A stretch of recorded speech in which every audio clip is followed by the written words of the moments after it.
Hey everyone, welcome back to First Time Dad. It has been a long while since I've been able to make another one of these videos.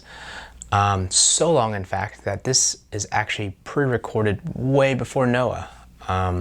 Probably closer to December time, I think. Anyways, this time I get to talk to my friend Kyle, who is a military dad. He is currently stationed in Japan in the US Navy.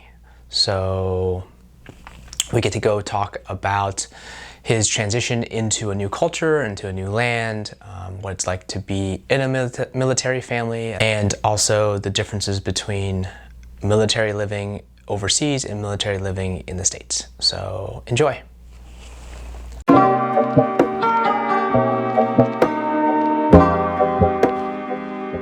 So Kyle, why don't you give yourself an introduction?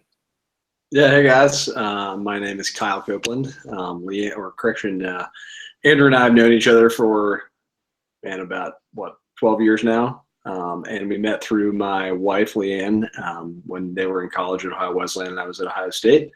I'm a F-18 pilot in the Navy, and I've been at that since December 2008 on active duty. And we just added the first member of our family besides Leanne and I, Weston, last year, almost exactly a year from now, on the 20th of January 2018. Awesome. Could you give us kind of more information about what it means to be an F-18 pilot? Like, why are you in Japan right now? Sure.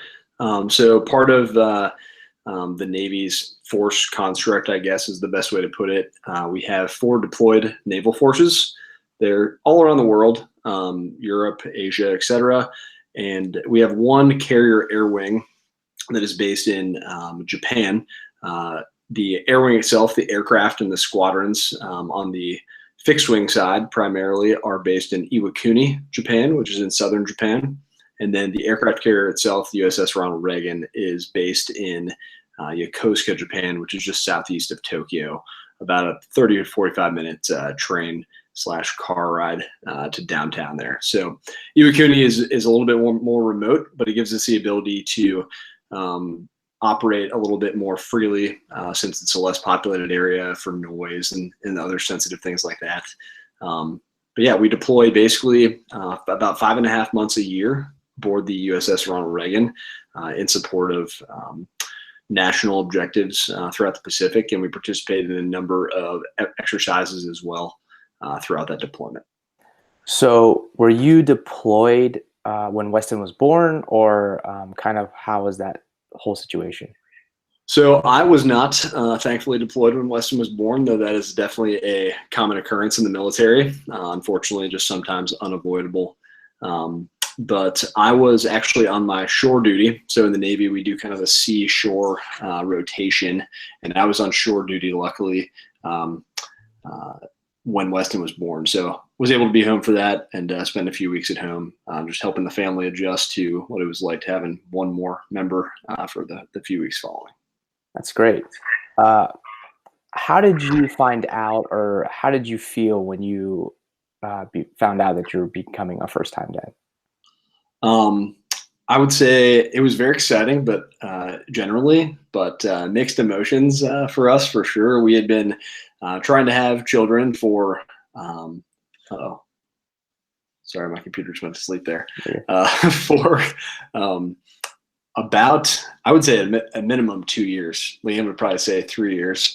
But for a long time, we'd been trying to have kids. And that certainly gets stressful over the months and weeks and years that you're trying to have kids, especially as, you know, we kind of started trying to have kids a little bit later in our marriage because we got married in our early 20s. So we wanted a few years to just learn how to be a married couple and have some fun together before we started adding little ones to the family. So I found out at work. I remember basically where I was walking between a few of the buildings in our squadron, and when we were stationed in China Lake, California, which is about 2.5 hours north of LA. And Leanne actually sent me a text, and it might have been a response, or in the same conversation, we were talking about our Bernese mountain dog, Nika, had been diagnosed with a pretty severe form of cancer. So basically the joke is we found our dog was dying, but then we found out we were having a having a baby, which was pretty exciting in the midst of a pretty sad time.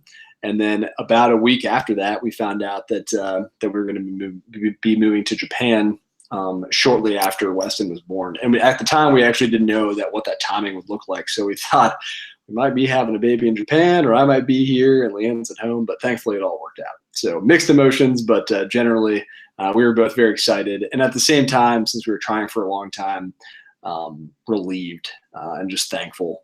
We both follow the Lord as Christians, and so we'd been praying for Weston for a long time, and just we were super thankful that God blessed us with that. And then at the same time, very quickly you realize that you can really take nothing for granted throughout the process.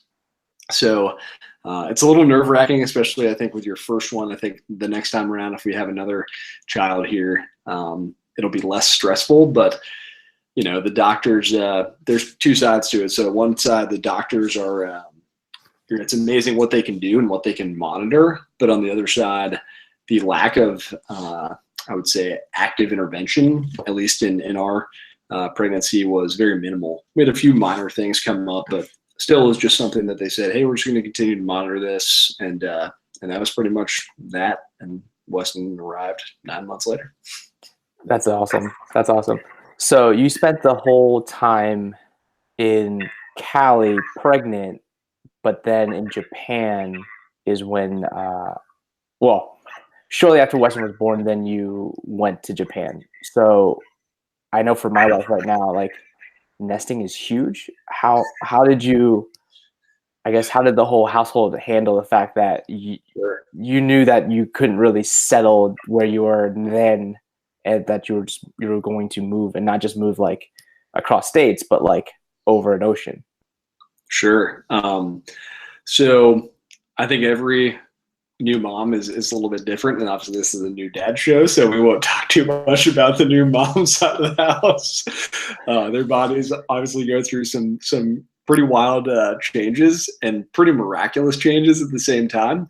And I think I'll leave it with the fact that from knowing a lot of ladies that were pregnant in the same area we work in the same stage of life, they all are a little bit different in that respect. So I think Leanne, she's obviously she's been at this military thing with me for almost the whole 10 years we've been at it,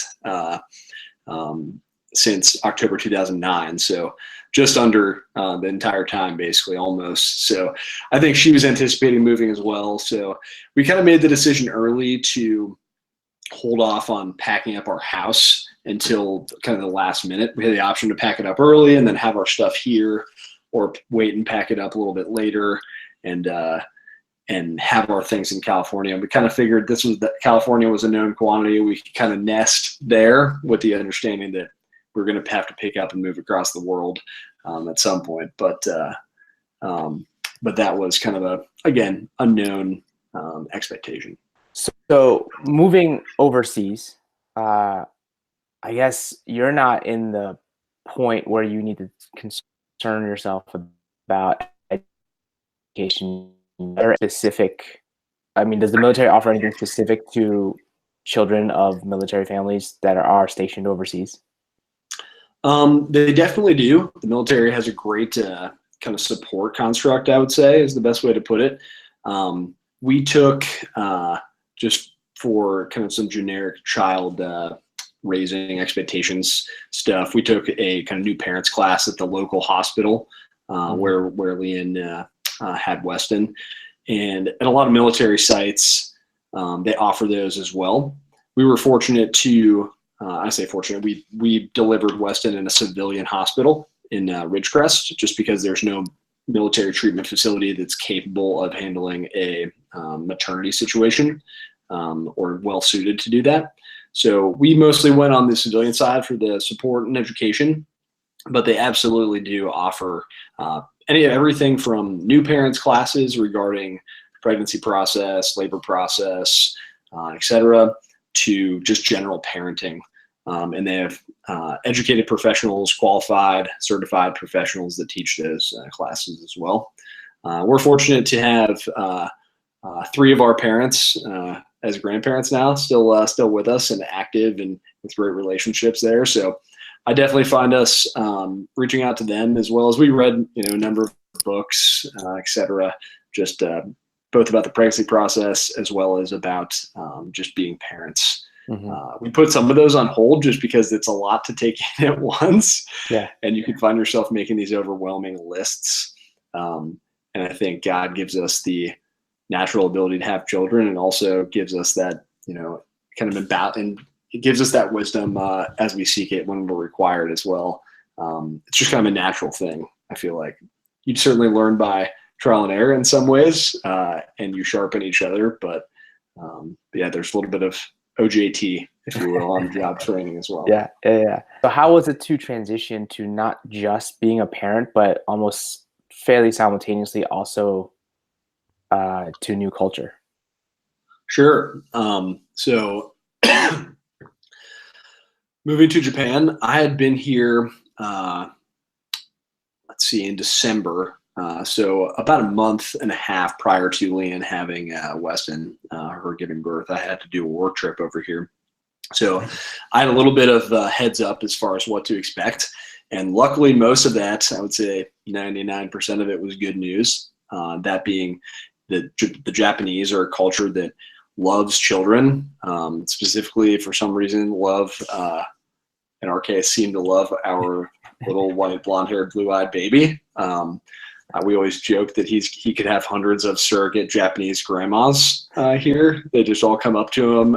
Literally, could have never met this person in my life. And the kind of elderly or senior citizen culture here just loves babies. They have this like kind of fruit for like life. I don't know, but these grandmas will come up and grab his cheeks and kiss him, and it's like, okay, I guess this is a good thing. But so we talked a little bit about that. It's a very safe country as well, and so that wasn't a concern.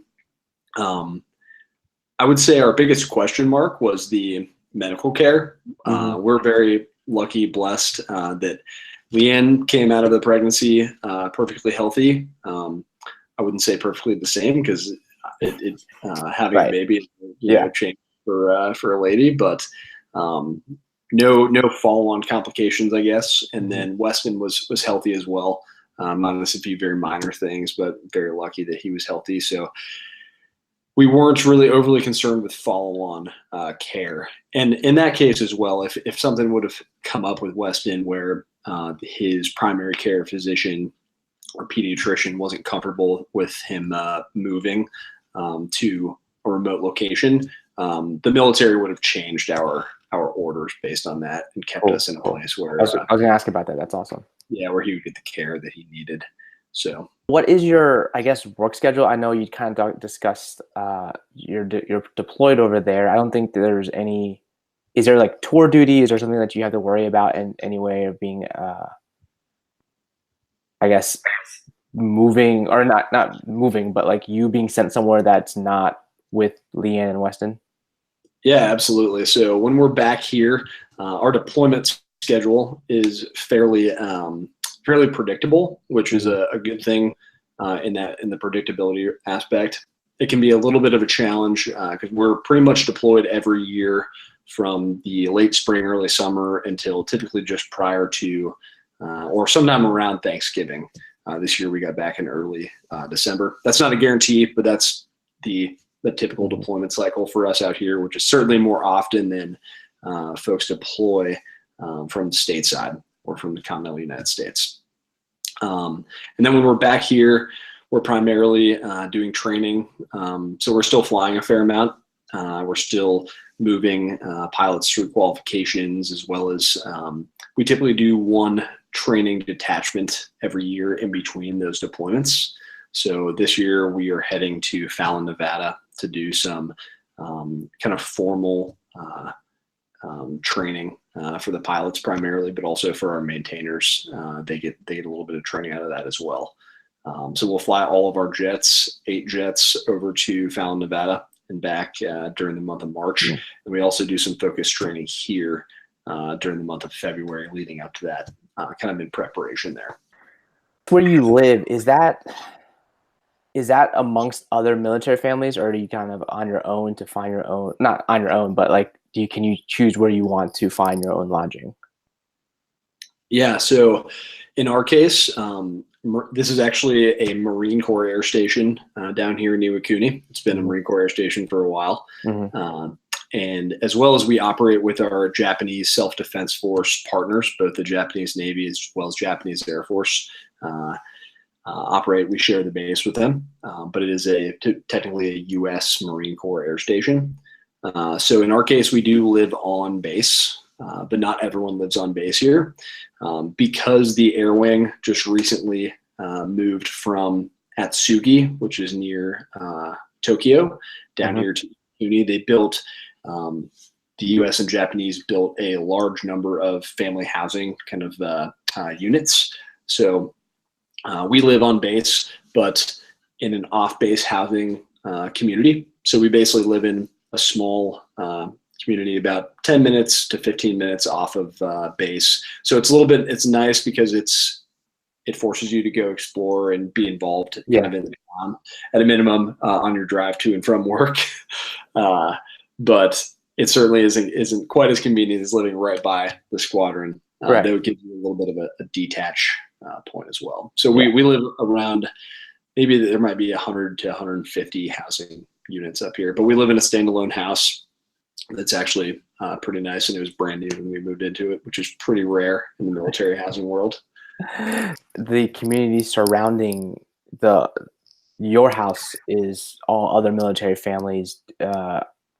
I'm assuming you're not the only one with kids. So are you interacting with other families with kids? Is that helpful to have just kind of nearby? Absolutely, yeah. So when we moved up here to the off-base housing community, it's called Otago. It only had about 40 families. And like I said, I think there's about 120 to 150 units up here. So it has definitely filled up over the last about 8 to 9 months we've been here. And that's been pretty fun. We have a few families from my squadron, as well as other families in the air wing that live up here, as well as a number of Marine Corps families, some of which we know, some of which we don't. And so we have some pretty good friends that live right up the street from us, and specifically the Leanne and the wife or the mom there of that family have got pretty close when we were deployed. I was deployed with her husband. We're in the same squadron, and they have 3 children as well. So their oldest daughter babysits for us pretty much one day a week, pretty consistently. And we do dinners together and things like that. Also, our air wing chaplain lives a few doors down, and he has a small clan. I think they have 5 kids. He says you can't have a chaplain unless you have at least 3 or 4. So they went for 5. So they stay pretty busy, but we see them, and that's a nice connection, as well as our sponsor family. When we first moved here, they actually lived across the street from us. They just recently moved, but they lived across the street from us as well. So that was a nice support system. So I'd say specifically for the families, when the active duty family member, in our case, me, go to a new place or a new job, we kind of have this instant connection, forced to get to know folks. And so the close proximity has certainly helped with Leanne and Weston getting a little bit more plugged into the community and finding their kind of personal support system there as well. Yeah, that's awesome. Have you noticed any hardships, or I guess assumed any hardships of raising a newborn or your child overseas versus in the United States? Sure. I would, Leah is smiling at me from across the room. I would say that she has certainly endured a little bit more hardship than I have in that case. Specifically when we moved here in beginning of April last year, I deployed in early June. And was pretty busy prior to that with preparations for that deployment. So she was able to spend about a month at home after her brother got married in Mexico in May. She spent about a month at home in Ohio, which was a huge blessing just to be around with a 3.5 to 4 month old. And a huge blessing for them too, to get to spend some time with them. But moving back here, I think, again, largely from the outside looking in, since Leanne has done the brunt of the work for the last 6 or so months, I think probably one of the simple things is that since this is somewhat of a remote location, the shopping and things on base, they don't have everything that you would possibly need. They have everything, that you probably need to keep your child alive and, take care of those things. But some of the easy conveniences that you could go to the Walmart and pick up, or go to the Toys R Us, they might sell out of like the size of diapers that you need. So you can Amazon something, but Amazon takes about 2 weeks to get here, and you might be able to get it on like the Amazon Japan website with Google Translate on Chrome or something like that. But little things like that are probably the biggest pain. The medical care here has been great. I think we kind of alluded to that previously. And they would refer us to a larger facility if we needed something like that. That's probably the biggest thing. It's just the little conveniences, as well as just being away from family can be tough, which we would have that reality even if we were based in the States as well. But just being away from family and not being able to call up grandma, say, hey, can you come over and watch the little guy for a little bit while I go shopping or something like that. Babysitter, build those networks and things like that. So, is there anything that I kind of haven't asked you that you would want to like tell people about your experience as essentially a military dad? I would say two things. First, with respect to, and this isn't necessarily with respect to a military family. I think this would be a reality for any family that's adding a baby for the first time. And I would say also, with what I'm about to say, we're very much still learning this on a day-to-day basis. I think as your child grows and as you grow as parents, you continue to learn these lessons. So I think the bottom line up front is that it definitely, people always say it changes everything, and it does, but in ways that you wouldn't expect. I think it puts stresses on your marriage, stresses on outside relationships with family, things like that you wouldn't necessarily expect. And I think one of the realities that causes that is just the fact that you have a little bit less time, and by a little bit, a lot less time for each other, because often you're always so focused on what your child or the baby needs, or what's best for the baby, et cetera. And so you're both very well intentioned. You're just a little bit less focused on each other. And I think, so like I said, that applies to civilian couples as well. But being in the military and being gone a fair amount, and often, like when I'm deployed, with somewhat reliable email communications, so limited communications. Really, we can call on the phone, but we don't really do phone calls when I'm deployed, just because it's more complicated, to be quite honest. It's easier to put your thoughts in an email or something like that, be a little bit less reactionary about those things. You can be a little bit more thought out. There's something to be said for the old writing letters kind of thing. We don't do that necessarily, but emails are our modern equivalent of that, I guess. So just taking time for each other. We were lucky enough to go on a trip over the holidays here. Don't tell Weston when he can figure it out. We missed his first Christmas because we were on a trip together. But he was in good hands with Leanne's grandparents, or Leanne's parents, his grandparents. So that was huge for us, just to kind of fill up the tank a little bit. And just spend some good time together. So that would be the first kind of thing that I would share. And then secondly, I'm more and more thankful and appreciative, or understand a little bit better the sacrifices that military families make, not just spouses, because obviously for Leanne, being back here with me deployed, after she got back from time at home, they have to figure out a lot on their own. And the military spouse, whether it's the mom that's deployed or the dad that's deployed in our case, the military spouse network is pretty incredible, and the power that they have to just simply get things done and kind of figure it out on their own. It just never ceases to amaze me. I'm definitely more thankful now than I think I was before for not only the sacrifices Leanne makes, but Weston makes as well. Even though he doesn't quite understand that yet, I think he will one day. So last question, and you kind of answered that, I feel like a little bit, but any tips for me about becoming a first-time dad?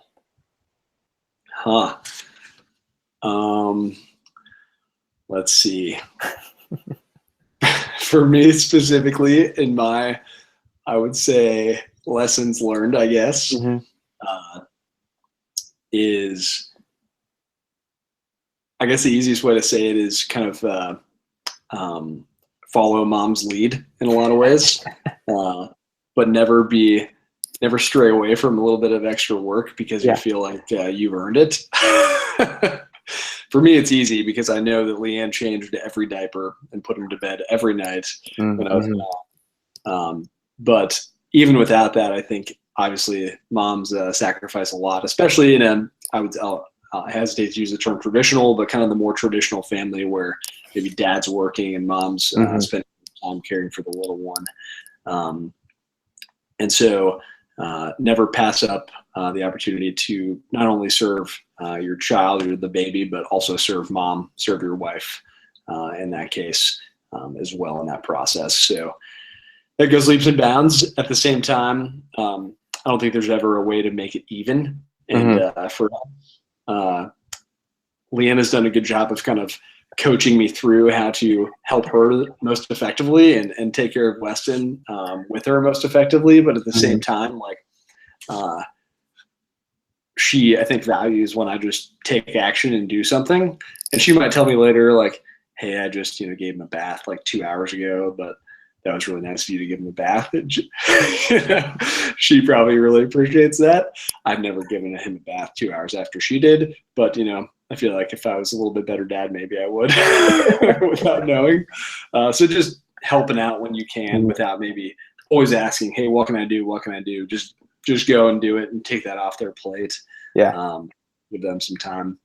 So I think it's a matter of serving your wife and kind of continuing to nurture that relationship when you can and how you can, while kind of taking some of that burden off of her plate or off of her shoulders to take care of the little one. All right, and that was my interview with Kyle. Hopefully you enjoyed it. Thank you for listening and just watching these first-time dad interviews. And now that Noah is here, first-time dad probably is going to feel a little bit different because now I am actually experiencing these things that I've been being told in my previous interviews. So hopefully that newfound experience will be reflected in these upcoming interviews I'll be having for First Time Dad. Anyways, thanks for tuning in. See you next time. Peace.